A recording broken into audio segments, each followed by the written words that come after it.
Frères et sœurs, bonjour. Aujourd'hui est un jour exceptionnel. C'est un jour de fête des anges. Alors, nous allons demander au Saint-Esprit qui m'envoie vous parler ce matin, se mettre à disposition de cet instant pour que lui-même puisse traduire les paroles réelles qui ont été données en ce 19 juin 2023, lors de mon réveil, et que ces messages m'ont été adressés pour le peuple ivoirien. Frères et sœurs, voyez-vous, rendre un message divin n'est pas facile.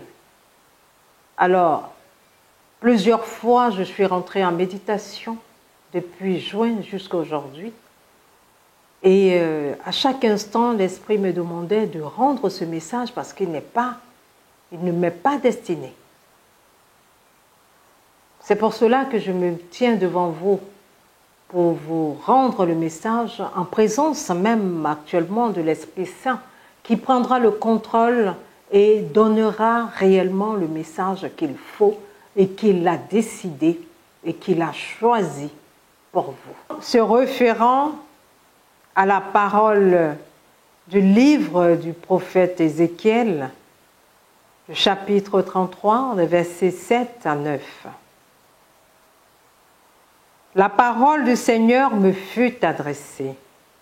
Fils d'homme, je fais de toi un guetteur pour la maison d'Israël. Lorsque tu entendras une parole de ma bouche, tu les avertiras de ma part. Si je dis au méchant, tu vas mourir, et que tu ne l'avertisses pas, si tu ne lui dis pas d'abandonner sa conduite mauvaise, lui, le méchant, mourra de son péché, mais à toi, je demanderai compte de son sang. Au contraire, si tu avertis le méchant d'abandonner sa conduite, et qu'il ne s'en détourne pas, lui mourra de son péché, mais toi, tu auras sauvé ta vie. Parole du Seigneur. Première partie. Mes enfants, réconciliez-vous, pardonnez-vous les uns les autres. Soyez unis dans vos différentes familles et autour de vous en société. Disposez-vous à prendre part à la main tendue de votre Seigneur Jésus-Christ, votre Sauveur. Oui, un exercice spirituel expérimental de délivrance plein d'amour se présente à vous, frères et sœurs. C'est pour cela que vous devez prendre des dispositions requises pour que Dieu prenne possession de vos souffrances et vous donner du réconfort. Je vous informe que Dieu lui-même dit que c'est lui qui donne le pouvoir. Mais le pouvoir qu'il donne, il le reprend aussitôt quand les choses ne lui conviennent plus. Pour vous dire que le pouvoir en Côte d'Ivoire est reparti chez notre Seigneur, chez Dieu.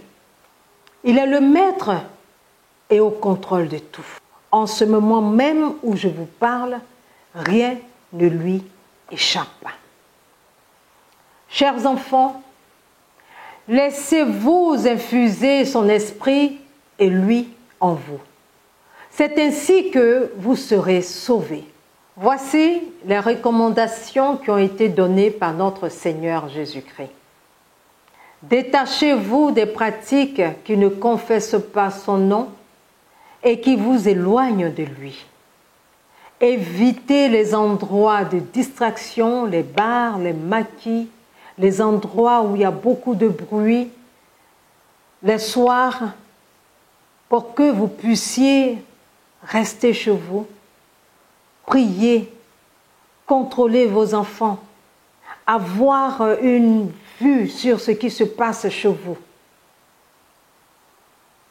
Fuyez les souillures inutiles qui peuvent vous nuire.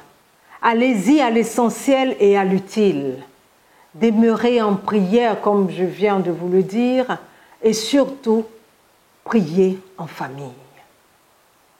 Les fonctions des membres du gouvernement n'existent plus. Seul Dieu est au contrôle et a déployé des anges dans tous les domaines d'activité.